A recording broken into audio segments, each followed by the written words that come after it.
नमस्कार मित्रहो, ॲमिकस law academy Pune आपले स्वागत करत आहे. नुकतीच JMFCची परीक्षा अनाऊन्स झाली आहे. आपण सर्व प्रोफाईल बनवणे, फॉर्म भरणे या तयारीत आहोत. आपल्यापैकी काही लोकांनी ही परीक्षा पूर्वी दिली आहे, पण काही लोक नवीन आहेत. म्हणून आपणा सर्वांसाठी आम्ही हा व्हिडिओ घेऊन आलो आहे. या व्हिडिओमध्ये तुम्हाला तुमच्या सगळ्या प्रश्नांची उत्तरं नक्कीच मिळतील. हा व्हिडिओ साधारणपणे 50 मिनिटाचा आहे, पण तो तुम्ही पूर्ण पाहावात, कारण यात आपण प्रोफाईल तयार करण्याच्या सर्व 6 स्टेप्स अगदी डिटेल दाखवल्यात. आता प्रथम पाहूयात की प्रोफाईल तयार करण्यासाठी बसताना तुमच्याकडं कोणती महत्त्वाची कागदपत्रं हवीत. ही सर्व कागदपत्रं घेऊनच तुम्ही फॉर्म भरायला किंवा प्रोफाईल क्रिएट करायला बसा. प्रोफाईल म्हणजे तुमची सर्व माहिती जी MPSCच्या साईटवर सेव्ह केली जाते आणि मग त्या प्रोफाईलच्या अनुषंगाने तुम्ही कोणत्या परीक्षेसाठी इलिजिबल असाल त्या परीक्षेचा फॉर्म तुम्हाला भरता येतो. तर असा हा प्रोफाईल आणि फॉर्ममधला फरक आहे. तर खालील कागदपत्र घेऊनच तुम्ही हा प्रोफाईल तयार करायला किंवा फॉर्म भरायला बसावं. फोटो आणि सिग्नेचर. आपल्याला फोटो आणि सिग्नेचर हे स्कॅन करायचे आहेत. दोन्हीची साईज 50 KB वर नको. फोटोची साईज 3.5 सेंटीमीटर बाय 4.5 सेंटीमीटर असली पाहिजे. सही करताना एका कोऱ्या कागदावर सही करून तुम्ही ती स्कॅन करायची आहे आणि तिची साईज 50 KB आहे हे कन्फर्म करायचं आहे. याशिवाय लागणार आहे आधार कार्ड, सनद, तुमची 10वी, 12वी, ग्रॅज्युएशन, पोस्ट ग्रॅज्युएशन या सर्वांची मार्कलिस्ट, तुमचं कास्ट सर्टिफिकेट, जर तुमच्याकडे कास्ट व्हॅलिडिटी असेल तर कास्ट व्हॅलिडिटी, शिवाय तुमचा मोबाईल तुमच्याजवळ हवा, तुमचं डोमेसाईल सर्टिफिकेट हवं, तुमची हाईट, तुमचं वेट तुम्हाला माहिती हवं. पुरुषांसाठी पूर्ण फुगलेली छाती आणि नॉर्मल छाती यांची मेजरमेंट्स हवीत. शिवाय तुम्ही पेमेंट कुठल्या पद्धतीने करणार आहात हे तुम्ही आधी ठरवायला हवं. गुगल पे करणार असाल तर तुमचा फोन जवळ हवा, तुमची डेबिट क्रेडिट कार्ड्स तुमच्याजवळ हवीत. तर अशा प्रकारे सर्व तयारी झाल्यानंतर तुम्ही प्रोफाईल क्रिएट करायला किंवा फॉर्म भरायला बसा. फॉर्म भरण्याच्या एकूण 5 स्टेप्स आहेत. सर्वप्रथम प्रोफाईल क्रिएट करणे किंवा अपडेट करणे. ज्या लोकांनी पूर्वी प्रोफाईल तयार केलेली असतील त्यांची प्रोफाईल्स तुम्हाला या साईटवर आलेली आपोआप दिसतील.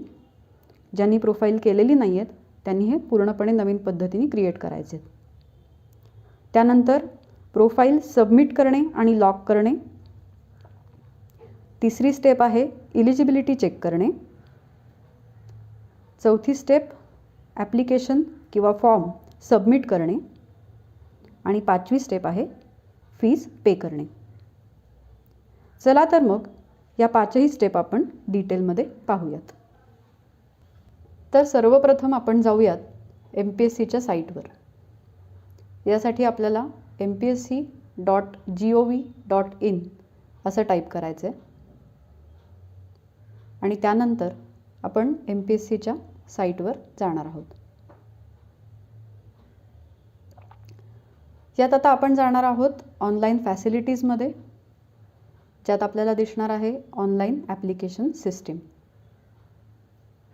तिथे क्लिक केल्यानंतर आपण पुढच्या पेजवर जातो आहे.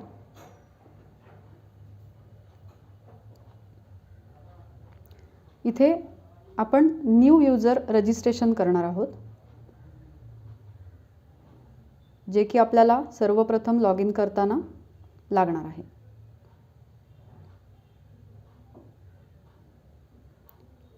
ज्यांनी ऑलरेडी लॉग इन केलेलं आहे किंवा ज्यांची लॉग इन्स अवेलेबल आहेत त्यांना ही स्टेप करण्याची गरज नाही.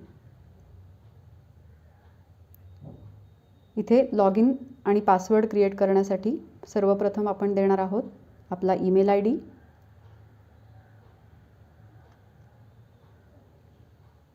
आणि त्यानंतर देणार आहोत आपला मोबाईल नंबर. MPSCच्या कुठल्याही कम्युनिकेशनसाठी आपला ईमेल ID हा फार महत्त्वाचा आहे. त्यामुळे तो वारंवार या प्रोसेसच्या दरम्यान आपण पाहत राहावा असं आम्ही सुचवतो. यानंतर आपण मोबाईल नंबर आणि ईमेल ID या दोन्हीसाठी OTP जनरेट करणार आहोत.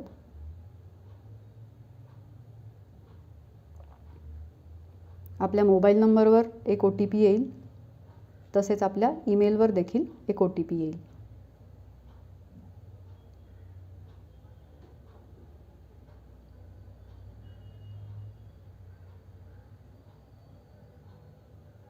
हे OTP आपल्याला या ठिकाणी टाकायचे आहेत.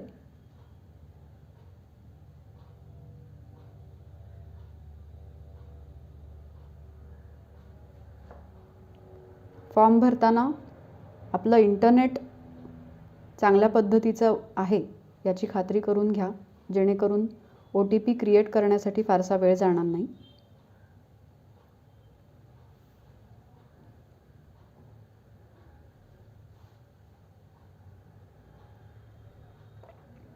यानंतर आपल्याला एक नवीन पासवर्ड टाकायचा आहे.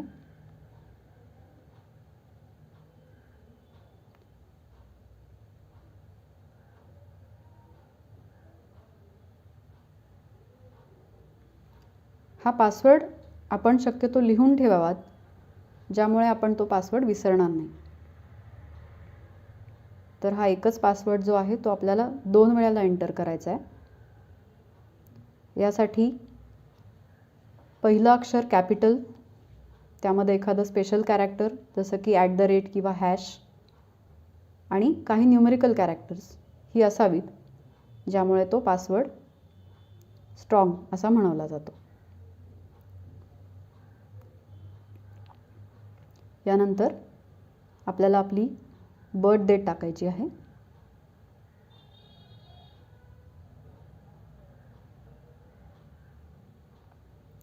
इथे कॅलेंडर प्रोव्हाइड केलेलं आहे, त्याच्यातून सिलेक्ट करूनच आपल्याला आपली बर्थ डेट चूज करायची आहे.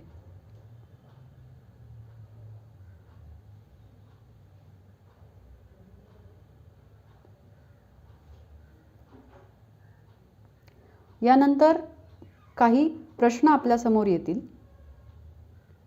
जेव्हा आपण आपला पासवर्ड विसरू तेव्हा आपला पासवर्ड पुन्हा मिळवण्यासाठी यातला एक प्रश्न आपल्याला पुन्हा विचारला जाऊ शकतो. त्यामुळे इथं लिहिलेलं आहे, candidate to remember the following security questions and the answers provided as it will be used for the validation. म्हणजे जेव्हा तुमचा पासवर्ड तुम्हाला द्यायचा असेल तेव्हा यापैकी एक प्रश्न ते विचारतील आणि त्याचं योग्य उत्तर मिळाल्यानंतरच तुम्ही विसरलेला पासवर्ड पुन्हा मिळवू शकता. आम्ही असं सजेस्ट करतो की तुम्ही या पेजचा एक फोटो काढून ठेवावा, ज्यामुळे तुम्ही योग्य उत्तर देऊ शकाल आणि तुमचा पासवर्ड तुम्हाला परत मिळेल.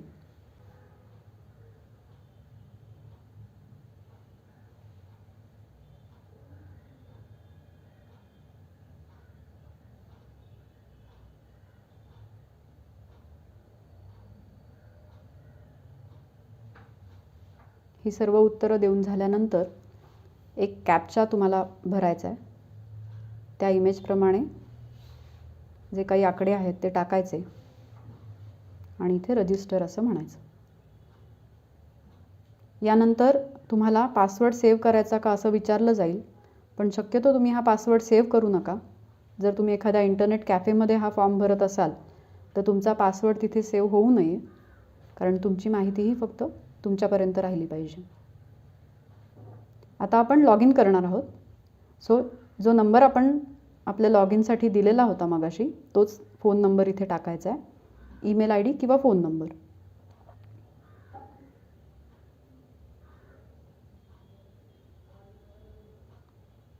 यानंतर आपण जो पासवर्ड नवीन सेट केला आहे तो टाकायचा.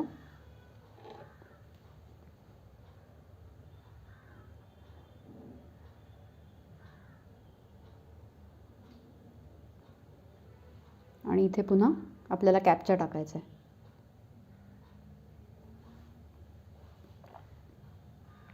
आता आपण लॉग इन करू आणि या ठिकाणी आपण आलेलो आहोत ऑनलाईन ॲप्लिकेशनच्या पेजवर.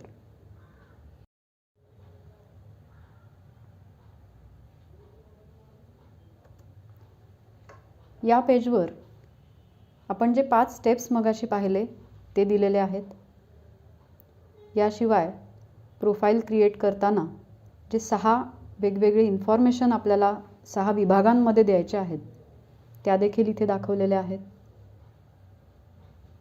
त्यानंतर तुमचं जे अकाउंट क्रिएट होतं ते तुम्ही कसं पाहायचं याबद्दलही माहिती दिलेली आहे. तर ह्याच पद्धतीने आपण आता पुढे पाहणार आहोत प्रोफाईल क्रिएशन कसं करायचं.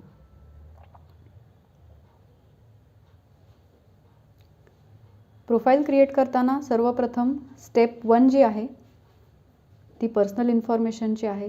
स्टेप 2 मध्ये ॲड्रेस, स्टेप 3 मध्ये बाकीची इन्फॉर्मेशन, स्टेप 4 मध्ये क्वालिफिकेशन, स्टेप 5 मध्ये एक्सपिरियन्स आणि स्टेप 6 मध्ये आपला फोटो आणि सिग्नेचर या गोष्टी आपल्याला दाखवायच्या आहेत.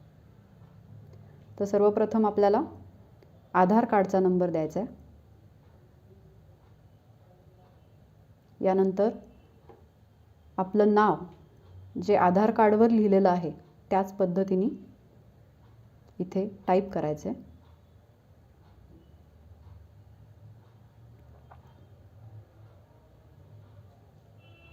आता सुरू होतात आपल्या पर्सनल डिटेल्स. सर्वप्रथम आपलं आडनाव,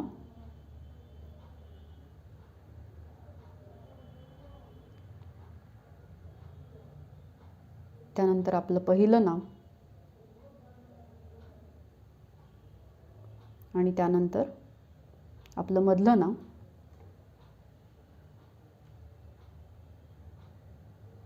यानंतर आपल्याला लिहायचं आहे आपलं नाव जे आपल्या 10वीच्या सर्टिफिकेटवर लिहिलेलं आहे.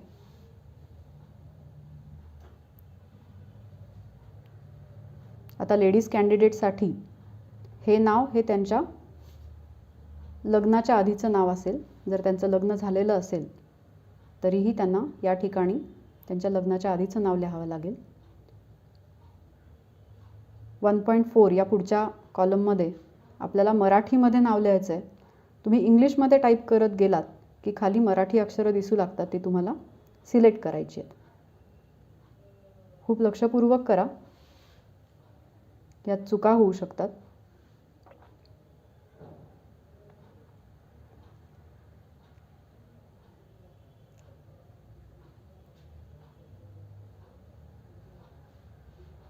अशा प्रकारे आपलं पूर्ण नाव या ठिकाणी आलं पाहिजे.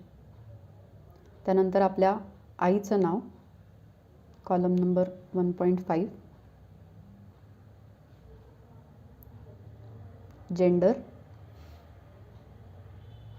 Birth date, mobile number, email ID हे ऑटोमॅटिकली घेतलं गेलं आहे.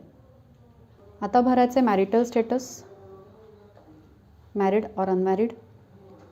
त्यानंतरचा कॉलम आहे तुम्हाला 2 पेक्षा जास्त मुलं आहेत का. तिथे आपण नो भरणार आहोत कारण ते एक डिस्क्वालिफिकेशनचं रिझन आहे, त्यामुळे ती काळजी आपण घेणार आहोत. त्यानंतर भरायची आहे नॅशनॅलिटी, इंडियन. पुढचा कॉलम आहे मदर टंगचा. तुमची जी कुठली मदर टंग आहे तुम्ही भरू शकता, पण घरी थोडंफार मराठी बोलत असाल तर मदर टंग मराठीच भरा, त्याचा आपल्याला इंटरव्ह्यूमध्ये फायदाच होणार आहे. त्यानंतर लग्नानंतर नाव बदललेलं असेल तर यस सिलेक्ट करा. तुमचं नाव विचारलं जाईल ते भरा. जर नाव बदललेलं नसेल तर नो म्हणा. 1.14 मध्ये विचारलं आहे की तुम्ही मराठी रीड, राईट आणि स्पीक करू शकता का. सो तिथे येस, येस आणि येस असं भरायचं आहे. यानंतर तुमची हाईट भरायची आपल्याला, वेट भरायचं आहे.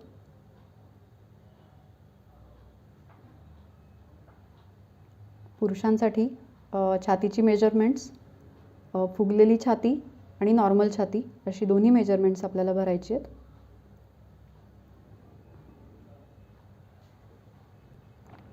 यानंतर येते तुमची कॅटेगरी. कॅटेगरी जी आहे ती तुम्ही ड्रॉपडाऊन लिस्टमधून सिलेक्ट करून भरू शकता. जर तुम्ही कॅटेगरीमध्ये असाल तर तुम्हाला क्रिमिनल सर्टिफिकेट आहे का असं विचारलं जाईल. जर क्रिमिनल सर्टिफिकेट असेल तर त्याची तुम्ही इन्फॉर्मेशन भरू शकता. कॅटेगरीमध्ये तुम्हाला तुमच्या कास्ट, जर तुम्ही कास्टमध्ये असाल तर तुमचं कास्ट सर्टिफिकेटचा नंबर, ज्या डिस्ट्रिक्टमधून तुम्हाला कास्ट सर्टिफिकेट इश्यू झालं आहे त्या डिस्ट्रिक्टचं नाव ड्रॉपडाऊनमध्ये सिलेक्ट करायचं आहे आणि ते इश्यू झाल्याची डेट सिलेक्ट करायची. यामध्ये कास्ट व्हॅलिडिटी सर्टिफिकेटसुद्धा विचारलं गेलं आहे. जर तुमच्याकडे कास्ट व्हॅलिडिटी सर्टिफिकेट असेल तर ते भरा. अन्यथा कास्ट व्हॅलिडिटी ही आपल्याला इंटरव्ह्यूच्या दरम्यान लागते, त्यामुळे इथे नसेल तर नो म्हणून सिलेक्ट केलं जाऊ शकतं. इथे आता बघा आपण भरतो आहोत तुमच्या कास्ट सर्टिफिकेटची इश्यूइंग डिस्ट्रिक्ट. सावकाशपणे शोधून ती सिलेक्ट करा.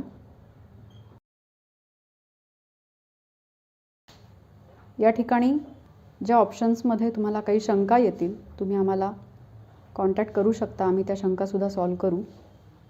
यापुढे आपल्याला विचारलं गेलं आहे की काही डिसॅबिलिटीज आहेत का.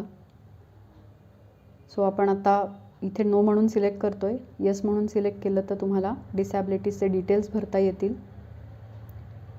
तसेच तुमच्याकडे स्पोर्ट पर्सन असाल तुम्ही तर तिथे पण तुम्ही येस म्हणून सिलेक्ट करून त्या पद्धतीचे डिटेल्स भरू शकता.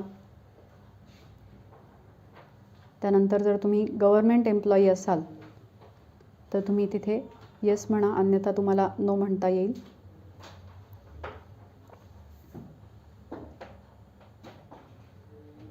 या ठिकाणी बेस्ट किंवा BMC याचेही तुम्ही जर एम्प्लॉई असाल तर तसं सिलेक्शनचं ऑप्शन इथे दिलेलं आहे. आता भरायचं आहे डोमेसाईल सर्टिफिकेट. जर तुम्ही डोमेसाईल सर्टिफिकेट इथे प्रोव्हाइड नाही केलं तर तुम्हाला रिझर्व्ड कॅटेगरीचे बेनिफिट्स मिळणार नाही आहेत. पण JMFCमध्ये रिझर्वेशन नसल्यामुळे आपल्याला डोमेसाईल जरी इथे भरणं कंपल्सरी नसलं तरी डोमेसाईल काढणं हे फार महत्त्वाचं आहे. ते कुठल्याही स्टेजला तुमच्याकडून डोमेसाईल मागू शकतात. सो तुम्ही सर्वांनी डोमेसाईल काढून ठेवा. जर तुमच्याकडं डोमेसाईल असेल तर त्याचा नंबर इथे टाका आणि अकॉर्डिंगली इश्यूइंग डिस्ट्रिक्ट ही पण टाका.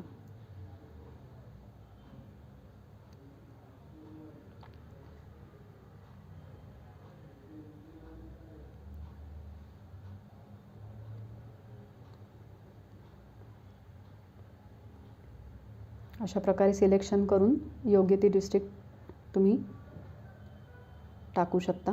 डेट टाका इश्यूची. ॲडिशनल रिझर्वेशन हा प्रकार यावर्षी प्रोफाईलमध्ये नवीन बघायला मिळतो आहे. याचं बेनिफिट बघितलं तर MPSC जनरल इन्स्ट्रक्शनप्रमाणे या रिझर्वेशनसाठी पोस्टमध्ये काही सीट्स रिझर्व असतात. पण JMFCमध्ये अशी काही सीटची रिझर्वेशन नाहीत. त्यामुळे या रिझर्वेशनचा फायदा शक्यतो ओपन कॅटेगरीमध्ये असलेल्या कॅन्डिडेट्सना मिळू शकतो. थोडक्यात जे कॅन्डिडेट ओपन कॅटेगरीमध्ये आहेत आणि त्यांच्याकडे ॲडिशनल रिझर्वेशनची सर्टिफिकेट्स असतील त्यांना रिझर्व कॅटेगरीचे काही मोजके फायदे या रिझर्वेशनद्वारे मिळू शकतील असं दिसतं. पण सध्या तरी याबाबत काही पूर्ण स्पष्टता नाही आहे. आता हे ॲडिशनल रिझर्वेशन आपल्याला बघायला मिळतं आपली जी स्टेप 1 आहे म्हणजे आपली पर्सनल इन्फॉर्मेशन या भागामध्ये.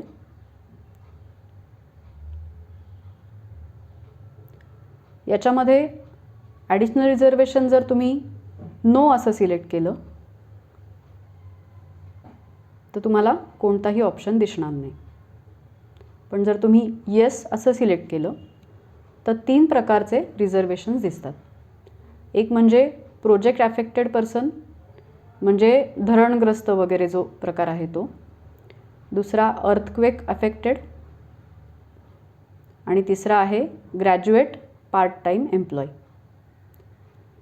तर याची जी काही सर्टिफिकेट्स तुमच्याकडे असतील ते नंबर टाकायचे आहेत इथे, डेट्स टाकायचे आहेत, इश्यूइंग डेट्स आणि जर ही सर्टिफिकेट तुम्ही नाही प्रोड्यूस केली तर हे रिझर्वेशन तुम्हाला मिळणार नाही आहे. या ठिकाणी ऑर्फन डिटेल्स असा ऑप्शन आहे, पण आपल्या जाहिरातीत याबद्दल काहीच उल्लेख केलेला नाही, त्यामुळे इथे नो भरावं आणि सेव्ह करा. आता सेव्ह केल्यानंतर ही अशी एक हिरवी पट्टी दिसते, पर्सनल इन्फॉर्मेशन सेव्ड सक्सेसफुली. हे झालं की मगच आपली इन्फॉर्मेशन ही व्यवस्थित सेव्ह झाली आहे असं समजायला हरकत नाही. आता आपण जाणार आहोत स्टेप 2ला. इथे तुम्हाला एक ग्रीन टिक दिसेल, ज्याच्या योगे हेही तुम्हाला परत कळेल की तुमची इन्फॉर्मेशन सेव्ह झाली आहे. आता स्टेप 2मध्ये ॲड्रेस इन्फॉर्मेशन, यात आपल्याला आपला पूर्ण पत्ता द्यायचा आहे. 3 लाईन्स प्रोव्हाइड केलेल्या आहेत. मोठा ॲड्रेस असेल तर तो व्यवस्थित बसावा याकरता.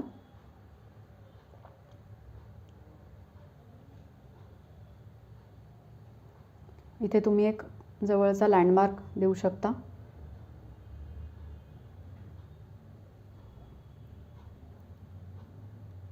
त्यानंतर सिलेक्ट करायचं आहे आपलं डिस्ट्रिक्ट,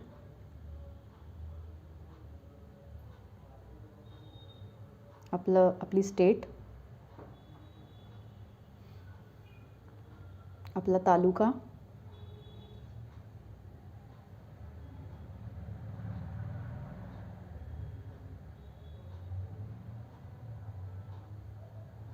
आणि आपल्या गावाचं नाव.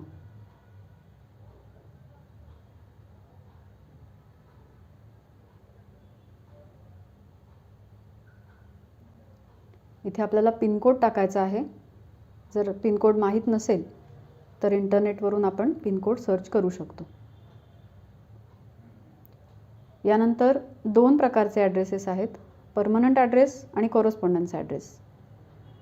तुम्ही परीक्षेच्या तयारीसाठी इतर ठिकाणी कुठे जर जाऊन राहत असाल तर कम्युनिकेशनसाठी तिथला ॲड्रेस दिलेला सुद्धा चालेल, आणि अन्यथा तुम्ही परमनंट ॲड्रेसला सेम ॲज अबाव केलं तर तुमचे दोन्हीही ॲड्रेस एकसारखे दिसू लागतील.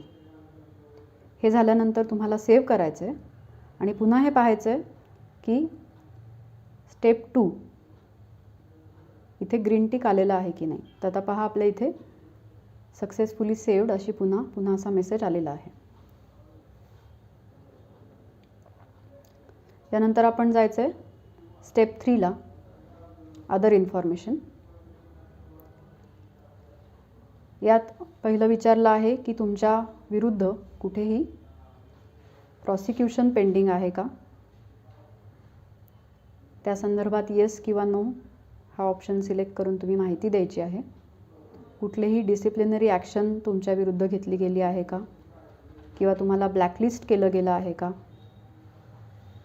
किंवा बार काउन्सिलनी तुमच्या विरुद्ध काही ॲक्शन घेतली आहे का, आणि कुठलीही फाईल तुमच्या अगेन्स्ट कोर्टात पेंडिंग आहे का. सो या संदर्भातले योग्य ते ऑप्शन सिलेक्ट करून तुम्ही योग्य ती माहिती इथे द्यायची आहे.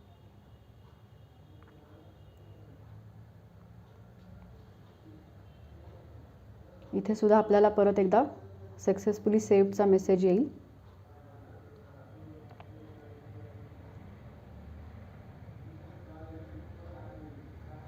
आपल्या इंटरनेटच्या स्पीडवर या गोष्टी अवलंबून आहेत की आपला फॉर्म किती फास्ट भरला जातो आहे. आता आपण वळूयात स्टेप 4कडे, जिथे क्वालिफिकेशनची इन्फॉर्मेशन आपल्याला भरायची आहे. यामध्ये सर्वप्रथम सिलेक्ट करायचं, आता आपण 10वीपासूनची सगळी इन्फॉर्मेशन भरणार आहोत, त्यामुळे सर्वप्रथम सिलेक्ट करूयात SSC.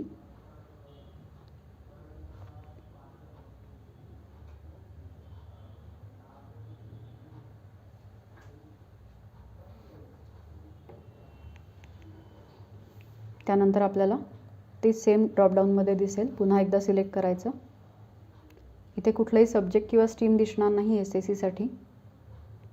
त्यानंतर कुठल्या स्टेटमधून आपण SSC पासआउट झालो आहोत ते आपल्याला सिलेक्ट करायचं आहे.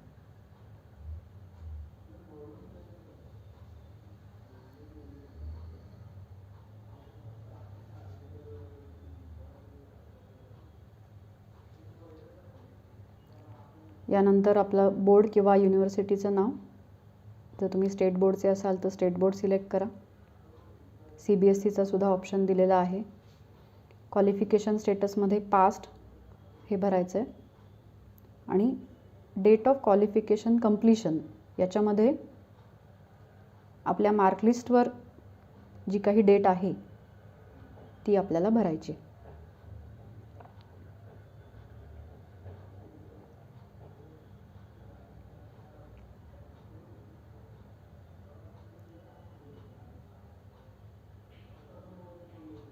यानंतर अटेम्प्ट्स भरायचे आहेत,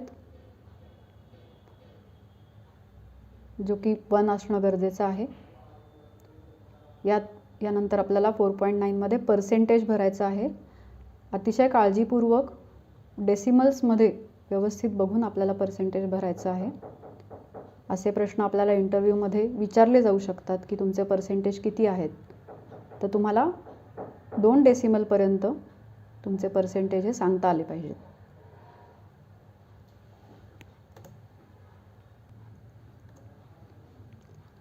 हे पर्सेंटेज जसे आपल्या मार्कलिस्टवर आहेत ते तसेच्या तसे लिहा आणि जर नसतील तर आपल्याला कॅल्क्युलेट करून 2 डेसिमलपर्यंत ते लिहायचे आहेत.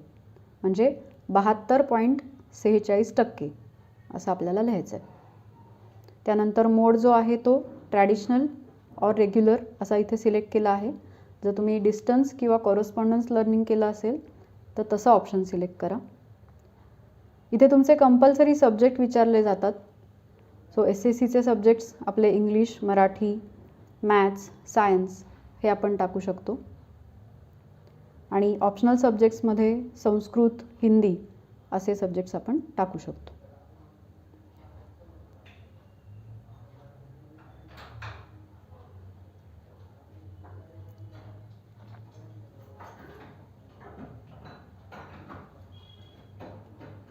यानंतर आपल्याला ॲड असं म्हणायचं आहे, कारण आपण आपलं पुढचं क्वालिफिकेशन टाकणार आहोत.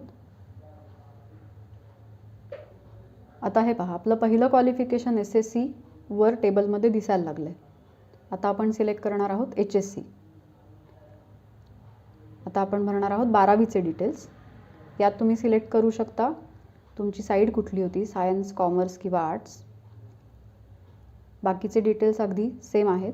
तुमची स्टेट तुम्हाला सिलेक्ट करायची आहे, तुमची युनिव्हर्सिटी सिलेक्ट करायची आहे किंवा बोर्ड म्हणू शकतो आपण ज्याला. त्यानंतर पास्ट, त्यानंतर तुमचं जे क्वालिफिकेशन कंप्लीशनची डेट आहे तुमच्या मार्कलिस्टवरची ती तुम्हाला सिलेक्ट करायची. इथे क्वालिफिकेशन स्टेटसमध्ये परस्युइंग हा पण एक ऑप्शन आहे. जर तुम्ही LLM करत असाल तर तुम्ही सध्या LLM करताय म्हणून या ठिकाणी परस्युइंग असं पण मेन्शन करू शकता. अटेम्प्ट्स टाकायचे. पुन्हा पर्सेंटेज हे अगदी मार्कशीटप्रमाणेच टाकायचं आहे.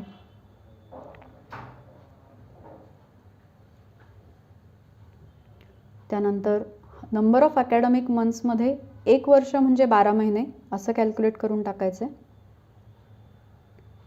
त्यानंतर तुम्हाला जो काही क्लास मिळाला आहे, फर्स्ट क्लास, सेकंड क्लास, तो तुमच्या मार्कशीटप्रमाणे इथे भरायचा आहे.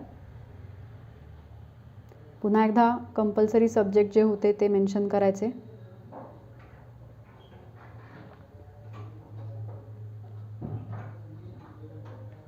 आणि त्यानंतर मग ऑप्शनल सब्जेक्ट.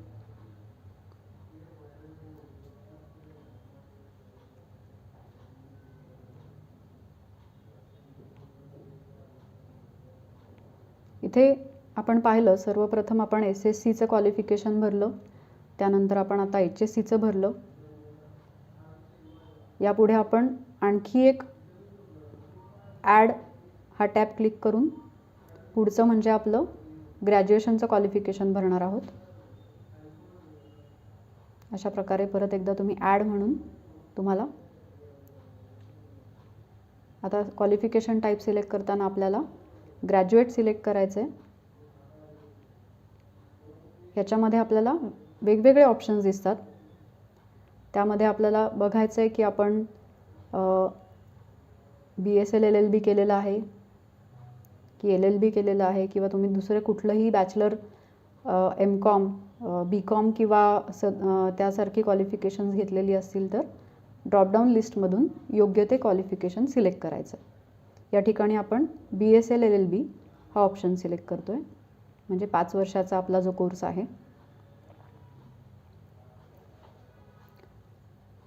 ब्रँचमध्ये आपल्याला लॉ येणार आहे.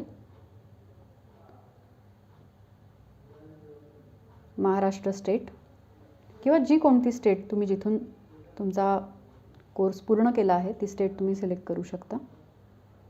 इथे युनिव्हर्सिटीमध्ये वेगवेगळ्या युनिव्हर्सिटीजची नावं आहेत, ती नीटपणे वाचून मगच सिलेक्ट करायची आहे.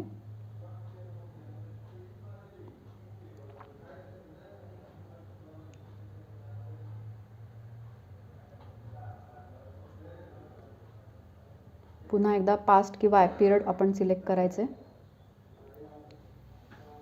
आणि जर कंप्लीटेड असेल तर त्याप्रमाणे आपल्याला क्वालिफिकेशन कंप्लीशनची डेट आपल्या मार्कशीटप्रमाणे इथे सिलेक्ट करायची आहे.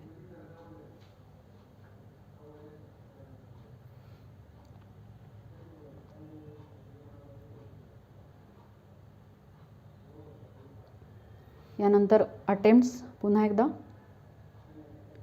पर्सेंटेज,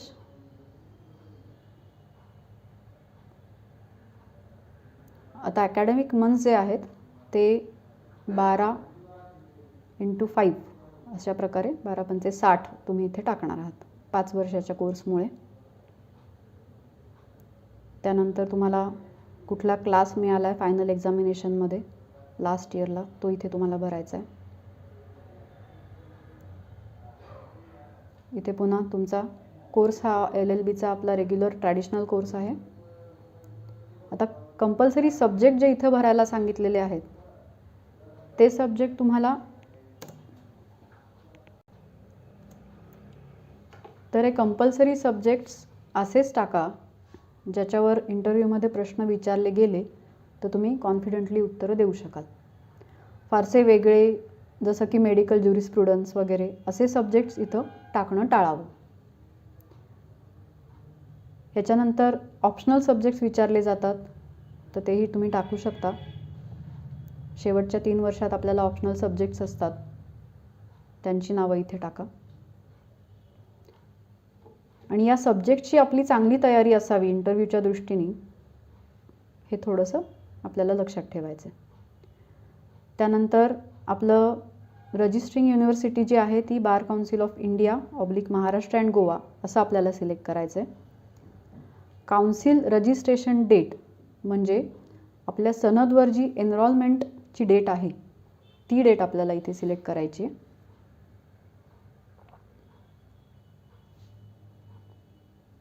सनद जवळ ठेवा आणि योग्य ती डेट बघून मग इथे टाका. आपला रजिस्ट्रेशन नंबर जो आहे सनदवर येणारा तो या ठिकाणी टाकायचा आहे.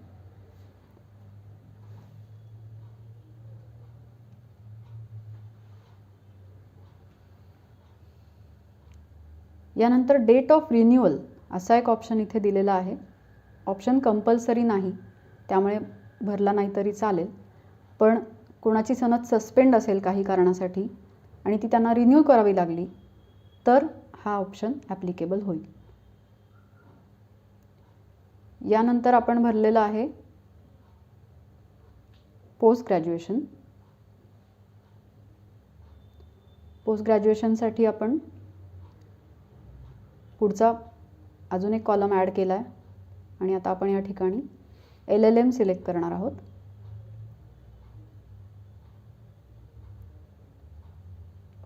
थोडंसं शोधावं लागतं, LLM लगेच सापडलं नाही, पण शॉर्ट फॉर्ममध्येच दिलेलं आहे LLM.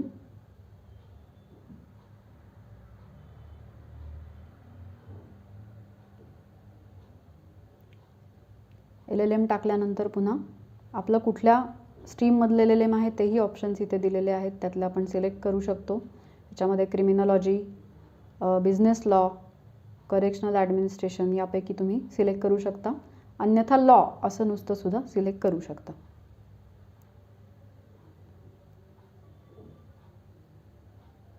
पुन्हा एकदा युनिव्हर्सिटी सिलेक्ट करायची आहे.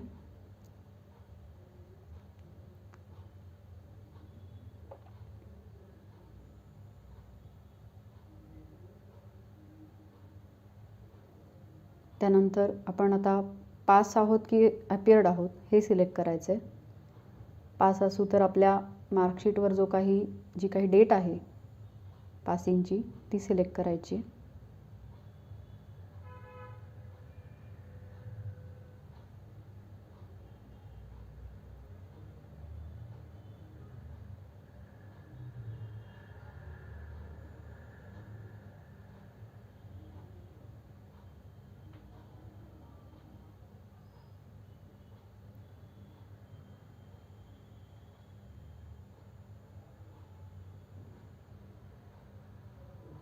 यानंतर पुन्हा अटेम्प्ट्स.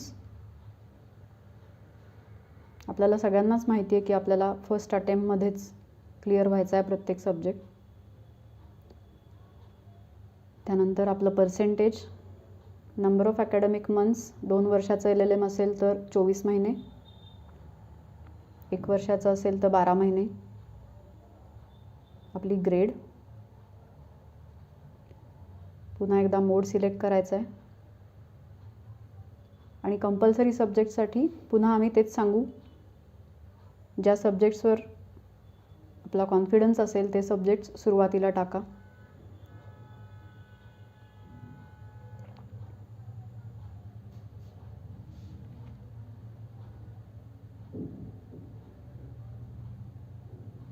ऑप्शनल सब्जेक्ट्स नसतील तर तुम्ही नन म्हणूनही टाकू शकता.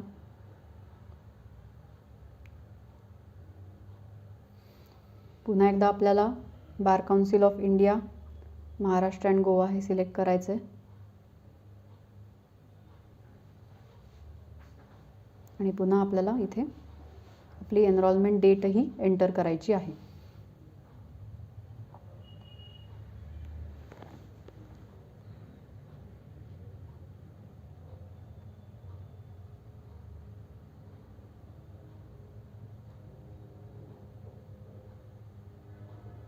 सनदचा नंबर टाकायचा आहे. काही फील्ड ही ऑटोमॅटिकली यायला लागतात. जर तुम्ही आधी इन्फॉर्मेशन प्रोव्हाइड केलेली असेल तर तुम्ही ते ड्रॉपडाऊनमधून सिलेक्ट करा, पण सिलेक्ट करताना बरोबर आहे याची खात्री करा. आता अशा प्रकारे आपली सगळी क्वालिफिकेशन्स भरून झाली आहेत. त्यामुळे आता आपण हा टॅब सेव्ह करू शकतो, जेणेकरून आपली ही पूर्ण इन्फॉर्मेशन प्रोफाईलमध्ये सेव्ह होईल. इथे बघू शकतो आपण आपले सगळेच क्वालिफिकेशन इथे दिसत आहेत. पुन्हा एकदा विचारलं जातं, are you sure you want to save the qualification information, तर कन्फर्म म्हणायचं.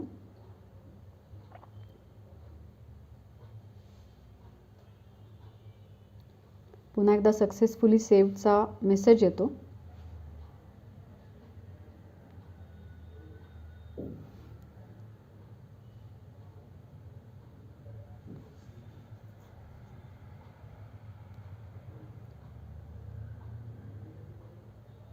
आता आपण जातोय tab number 5, that is step number 5. इथे विचारलं experience details, are you having any experience. जर तुम्ही नो म्हटलं, जे फ्रेश कॅन्डिडेट आहेत ते नो म्हणतील तर ते फक्त सेव्ह करायचं आहे. आणि जर आपण येस म्हटलं तर आपल्याला ही सगळी इन्फॉर्मेशन इथे भरावी लागते. इथे एम्प्लॉयमेंटमध्ये आपण प्रेझेंट असं सिलेक्ट करायचं. सिलेक्टेड बाय MPSC असेल तिथे येस किंवा नो असे दोन्ही ऑप्शन्स आहेत, ते आपल्याला सिलेक्ट करायचे आहेत. त्यानंतर इन्स्टिट्यूशन, डिपार्टमेंट, ऑर्गनायझेशन और कोर्ट असे 4 ऑप्शन्स आहेत. त्या ठिकाणी आपल्याला आपल्या डिस्ट्रिक्ट कोर्टाचं नाव टाकायचं आहे, जसं की Pune district and sessions court. यापुढे आपल्याला विचारलं जाईल की हे ऑफिस ओन्ड बाय गव्हर्नमेंट आहे का, तर कोर्टाच्या बाबतीत आपल्याला नो असं म्हणायचं आहे. डेझिग्नेशनमध्ये ॲडव्होकेट असं टाईप करायचं आणि पुढे देखील ड्रॉपडाऊन मेन्यूमध्ये आपल्याला ॲडव्होकेट असं सिलेक्ट करायचं आहे. नेचर ऑफ जॉब आणि डेझिग्नेशन आपल्याला ॲडव्होकेट असं सिलेक्ट करायचं आहे. Whether the post is gazetted तर नो असं सिलेक्ट करायचं आहे. आणि या ठिकाणी नेचर ऑफ अपॉइंटमेंट जे आहे तिथे प्रोफेशनल असा ड्रॉपडाऊन मेन्यू सिलेक्ट करायचा आहे. पेबँड जो आहे तो बेसिकली ज्यांची साधारणपणे 3 वर्ष प्रॅक्टिस झालेली असेल त्यांनी 5,000पर्यंत लिहिला तरी चालेल, पण जास्त प्रॅक्टिशनर्सनी त्या हिशोबाने पे बँड किंवा पे स्केल जे आहे ते इथे टाईप करायचं आहे. ज्यांची प्रॅक्टिस 3 ते 10 वर्ष आहे ते 10,000पर्यंत इन्कम दाखवू शकतात आणि ज्यांची 10 वर्षाच्याही पुढे प्रॅक्टिस असेल ते मग 15 किंवा 20,000 सुद्धा इन्कम दाखवू शकतात. अर्थात तुम्ही ITR जर भरत असाल तर ITRवर ग्रॉस इन्कम हे जे तुम्ही दाखवलं ते इथे तुम्ही मेन्शन करू शकता. आता इथे तुम्हाला डेट विचारली आहे. ही जी डेट असेल ही तुमची एनरोलमेंटची डेट आहे. तर तुम्ही बघू शकता इथे ऑटोमॅटिकली इयर्स, मंथ्स आणि डेज कॅल्क्युलेट होतात आणि यावरूनच तुमचं क्वालिफिकेशन ठरतं. आता अशा प्रकारे आपण हा टॅब सेव्ह करूयात. तो पुन्हा एकदा कन्फर्मेशन मागेल, सो कन्फर्म करून आता आपली एक्सपिरियन्सची इन्फॉर्मेशन जी आहे ती सेव्ह झाली.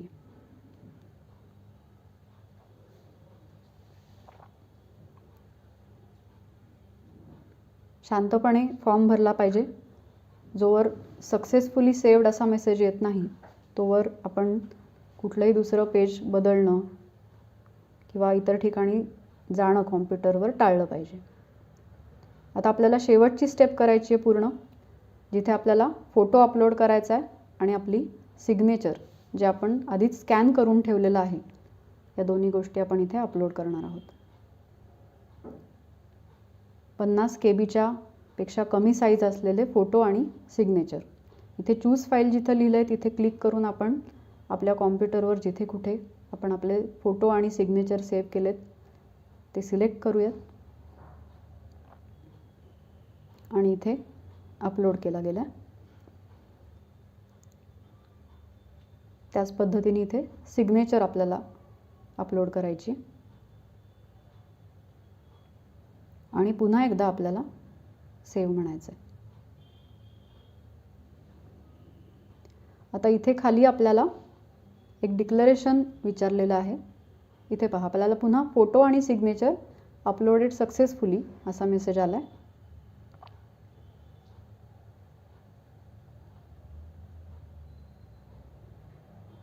यानंतर आपण जी काही इन्फॉर्मेशन देतोय ती योग्य आहे, खरी आहे हे सांगायचं आहे. पहा, इथे 6ही स्टेप्ससाठी आपल्याला ग्रीन टिक दिसत आहे. याचा अर्थ आपली जी काही इन्फॉर्मेशन आपण दिली आहे ती योग्य पद्धतीने सेव्ह झाली आहे. त्यानंतर ह्या डिक्लेरेशनला टिक करून सबमिट अँड लॉक प्रोफाईल हा अतिशय महत्त्वाचा पॉईंट आहे. जोवर तुम्ही ही गोष्ट करत नाही तोवर तुम्हाला फॉर्म भरता येणार नाही आहे.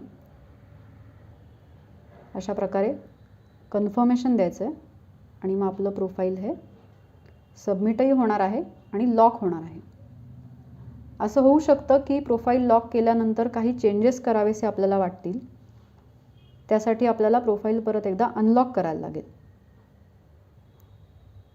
त्यासाठी आपल्याला जावं लागेल पुन्हा एकदा प्रोफाईलमध्ये काही चेंजेस असतील तर माय अकाउंट या टॅबवर जायचं. तिथे आपल्याला ऑप्शन दिसतो अपडेट और अनलॉक प्रोफाईल.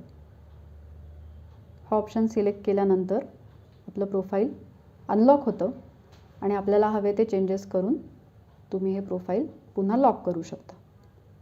प्रोफाईल जोवर लॉक होणार नाही तोवर तुम्हाला फॉर्म भरता येणार नाही. अशा प्रकारे हे तुमचं पूर्ण प्रोफाईल आता तुम्हाला दिसायला लागेल. एकदा प्रोफाईल तयार झालं की ते प्रोफाईल तुम्ही पूर्ण चेक करावं. कुठली चूक आपण केलेली नाही ना हे पाहावं.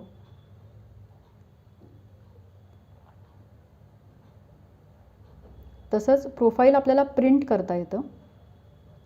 तुम्ही प्रोफाईल प्रिंट काढून त्याची हार्ड कॉपी तयार करू शकता. ती तुमच्या रेफरन्ससाठी कायमस्वरूपी ठेवू शकता.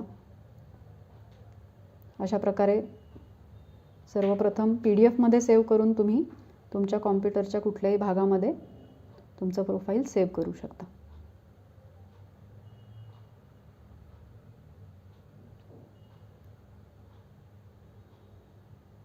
सेव्ह करताना तुम्हाला कुठे सेव्ह करायचं आहे असं विचारलं जाईल. ते लोकेशन लक्षात ठेवून तुम्ही सेव्ह करू शकता. अशा प्रकारे आपण आता प्रोफाईल उघडून बघूयात जे आपण सेव्ह केलं आहे. याची प्रिंट काढून ठेवल्यामुळे तुम्हाला रेफरन्स कायमस्वरूपी तुमच्याकडे राहील. इंटरव्ह्यूला जाताना सुद्धा तुम्हाला ही प्रिंट बरोबर घेऊन जायची आहे तुमच्या स्वतःच्या रेफरन्ससाठी. आता ऑनलाईन ॲप्लिकेशन या भागात आपण जाणार आहोत. आपलं प्रोफाईल अपडेट झालं आहे. आता आपल्याला योग्य तो फॉर्म भरायचा आहे. तर तुम्ही लिस्ट पाहिलीत तर तुम्हाला या सगळ्या परीक्षांसाठी तुम्ही फॉर्म भरू शकता हे दिसतं आहे. त्यातलं आपल्याला आपली परीक्षा म्हणजे JMFCची परीक्षा इथे सिलेक्ट करायची आहे. दिवाणी न्यायाधीश कनिष्ठ स्तर व न्यायदंडाधिकारी प्रथम वर्ग पूर्व परीक्षा 2021. इथे चेक इलिजिबिलिटी असं निळ्या अक्षरातला मोठा टॅब आहे. हा टॅब आपल्याला सिलेक्ट करायचा आहे. आता या ठिकाणी तुम्हाला हिरव्या अक्षरात दिसेल you are eligible and can apply for this post. पुन्हा एकदा इथं विचारलं जातं आहे do you have adequate knowledge of Marathi. तिथे आपल्याला येस म्हणायचं आहे. Do you translate from Marathi to English and English to Marathi fluently.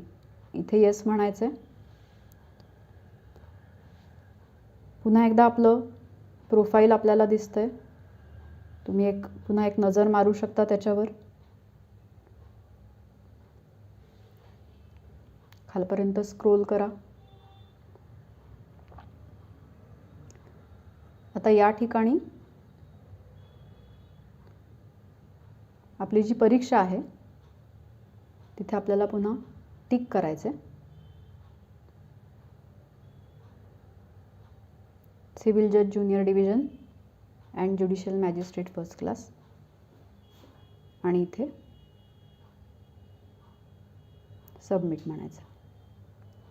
आता 2 गोष्टी महत्त्वाच्या इथं विचारल्या जात आहेत. इथे आपल्याला एक्झामिनेशन सेंटरची चॉईस इथेच प्रोव्हाइड केलेली आहे. पूर्वीच्या फॉर्ममध्ये ती शेवटी असायची. सो आपल्याला एक्झामिनेशन सेंटर इथे सिलेक्ट करायचं आहे. त्यानंतर इथे एक डिक्लेरेशन आहे की मी ॲडव्हर्टाइजमेंट वाचली आहे आणि यातल्या सर्व अटी मान्य आहेत मला. त्यानंतर डेट ऑटोमॅटिक येते. लोकेशन आपल्याला टाकायचं आहे. आपली सही जी आपण स्कॅन करून टाकली आहे ती इथे येते. आता पुढची आणि महत्त्वाची स्टेप जी आहे ती सबमिट अँड पे फीज.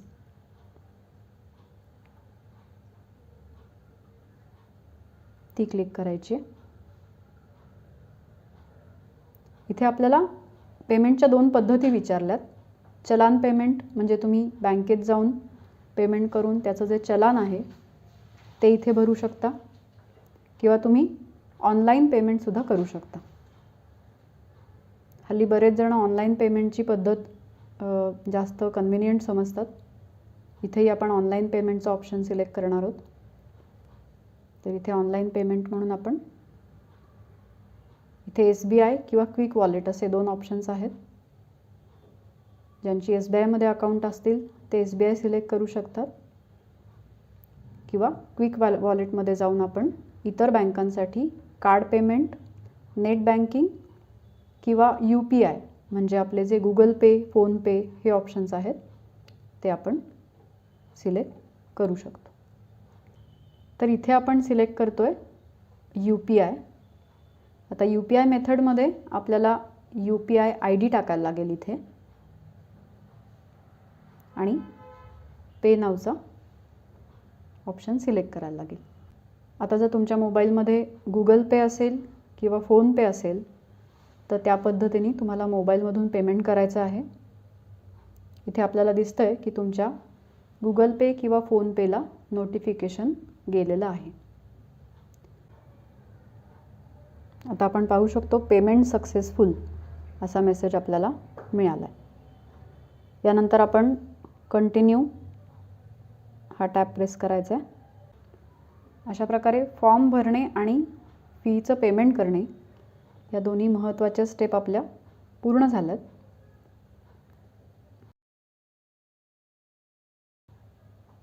आपण पुन्हा एकदा माय अकाउंटमध्ये जाऊन हे सगळं एकदा कन्फर्म करणार आहोत. इथे माय अकाउंटमध्ये आपल्याला दिसेल फीज पेड, आपलं ॲप्लिकेशन ID दिसेल. त्याच्यानंतर फीज पेडला आपण जेव्हा व्ह्यू करू तेव्हा उजव्या हाताला फीज रिसिप्ट असा एक ऑप्शन दिसेल. तिथे व्ह्यू केलं तर आपल्याला आपल्या पेमेंटची रिसिप्टसुद्धा मिळेल. ती डाउनलोड होईल, तीसुद्धा आपण सेव्ह करून ठेवायला हवी आहे आणि त्याची पण एक प्रिंटआउट आपण काढून ठेवायची.